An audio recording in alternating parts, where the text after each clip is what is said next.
एक रात Ural mountains के बीच 9 हाइकर्स अपने टेंट में सो रहे थे, लेकिन सुबह सभी की लाशें बर्फ में बिखरी मिली। किसी की आंखें गायब थी तो किसी की जीभ कटी हुई। उनके कपड़ों पर रेडिएशन मिला और चेहरे पर डर, लेकिन मौत कैसे हुई कुछ नहीं पता। ये था दैटलॉव पास इंसिडेंट, एक ऐसी मिस्ट्री जिसका राज आज तक कोई नहीं समझ पाया। पर सवाल ये है, ये 9 लोग वहाँ कर क्या रहे थे? चलिए शुरू से समझते हैं दैटलॉव ग्रुप का ये मिशन शुरू कैसे हुआ। ये एक नॉर्मल सफर था। उनकी कहानी शुरू होती है एकटेरिनबर्ग से, जहाँ से उन्होंने अपनी अंतिम यात्रा शुरू की। 1959 ठंडा जनवरी का महीना था, जब 10 एक्सपीरियंस्ड रशियन ट्रैकर्स ने एक डेडली एक्सपीडिशन की प्लानिंग की। और डेस्टिनी था अटॉटन माउंटेन, जो यूरल पहाड़ के नॉर्थर्न रीजन में था।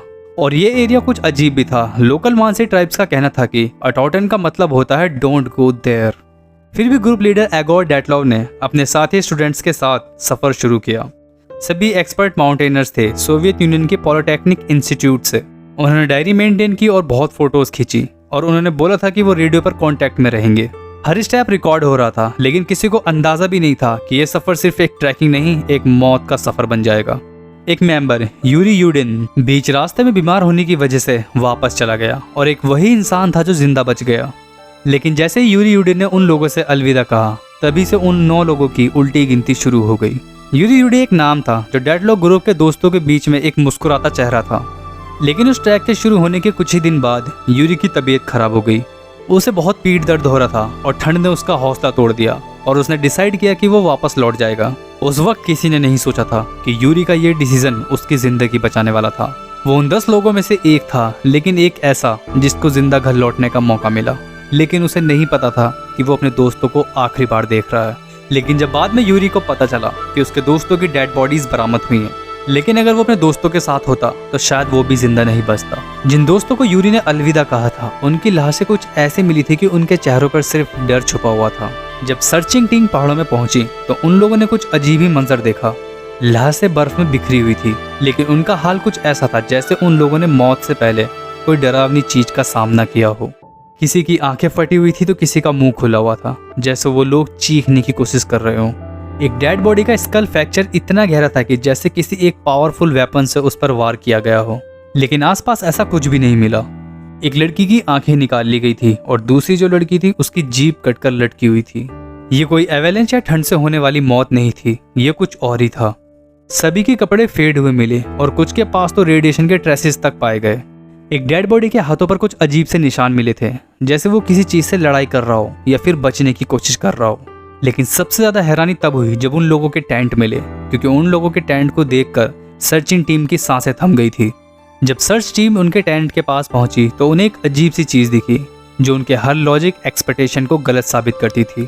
टेंट का कपड़ा अंदर से बाहर की तरफ को काटा गया था, जैसे उन लोगों ने खुद ही टेंट को चाकू से काटकर भागने की कोशिश की हो। लेकिन अब सवाल ये उठता है, अगर उन लोगों को टेंट के बाहर से कोई खतरा होता तो वो टेंट की जिप खोलकर या एंट्रेंस से भाग सकते थे। अंदर से टेंट को काटने की जरूरत नहीं पड़ती। तो ऐसा क्या था जो उन लोगों को इतनी जल्दी थी कि उन्हें टेंट को फाड़कर भागना पड़ा?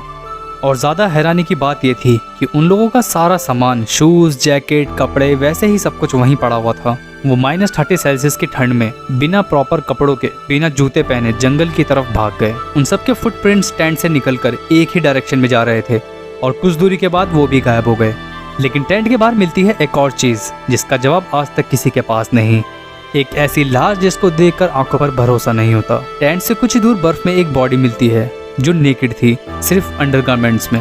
ठंड -30 के आसपास थी। इतनी सर्दी में कोई इंसान अपने कपड़े उतार कर भागेगा?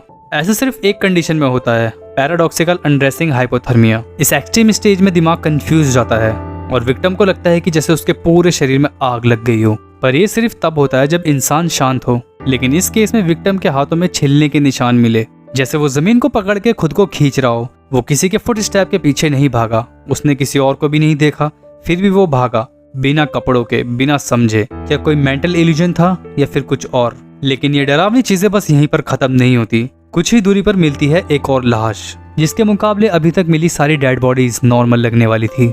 लेकिन इस बार नजारा देखकर इन्वेस्टिगेटर्स का खून भी ठंडा पड़ गया। उस लाश के आंखों के दोनों सॉकेट खाली थे, आंखें गायब थी, जैसे किसी ने जिंदा या मृत अवस्था में उसकी आंखें निकाल दी हों। सबसे हैरानी की बात यह थी कि चेहरे पर कोई भी घाव का निशान नहीं था, न ही खून, न ही स्क्रैच और न ही कट।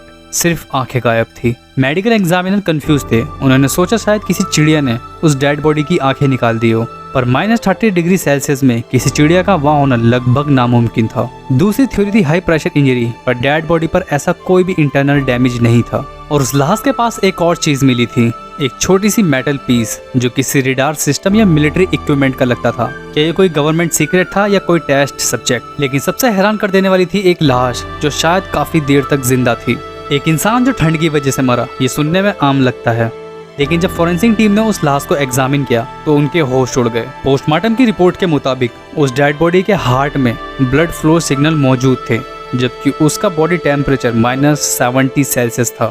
उसकी बॉडी इतना ठंडा होने के बावजूद भी जमी नहीं थी, मतलब मसल स्टफनेस बिल्कुल भी नहीं आई थी, जैसे उसका शरीर अभी अभी ही ठंडा पड़ा हो। पैथोलॉजिस्ट कंफ्यूज थे, क्या वो आदमी मरने के बाद भी कुछ समय तक जिंदा था या उसके शरीर में किसी केमिकल या अननोन फोर्स के डिले हुआ था डेथ के बाद भी डिग्रेड होने में। और जब इन्वेस्टिगेटर्स ने उस लाश के कपड़ों को क्लोजली चेक किया तो उन्हें एक ऑड रेडिएशन बर्न पैटर्न मिला, जैसे उस इंसान ने किसी हाई फ्रिक्वेंसी रेडिएशन एनवायरनमेंट में कुछ वक्त बिताया हो। तो क्या ये लोग किसी नेचुरल डिजास्टर का शिकार हुए या कोई टॉप सीक्रेट मिलिट्री एक्सपेरिमेंट का हिस्सा थे? लेकिन उन 9 लोगों की डेड बॉडीज कुछ ऐसे मिली थी कि उन पे किसी भी डेड बॉडी पे किसी भी जानवर के हमले का निशान नहीं था, और इन्वेस्टिगेटर्स कोई भी लॉजिकल एक्सप्लेनेशन नहीं दे पाए। और तभी से उस जगह का नाम पड़ा डेथ लेयर। ना ही तो वहाँ जाना अलाउ है और ना ही वहाँ से लौटना मुमकिन। क्या सिर्फ ये एक मिस्ट्री थी या एक वार्निंग जिसे हमने इग्नोर कर दिया? एक ऐसी जगह जहाँ वक्त रुक गया, जमीन ने राज छुपा लिए, और जहाँ मौत भी शायद सिर्फ एक इल्यूजन है। अगर आपको एक चांस मिले वहाँ जाने का, लेकिन कोई गारंटी नहीं कि आप वापस आओगे, तो क्या आप उस डेथ जोन में कदम रखना चाहोगे? अगर आपको वीडियो अच्छी लगी हो तो लाइक करो, शेयर करो, सब्सक्राइब करो रैम्स ऑफ रियलिटी। मैं मिलता हूँ आपसे अगली वीडियो में, तब तक के लिए स्टे क्यूरियस।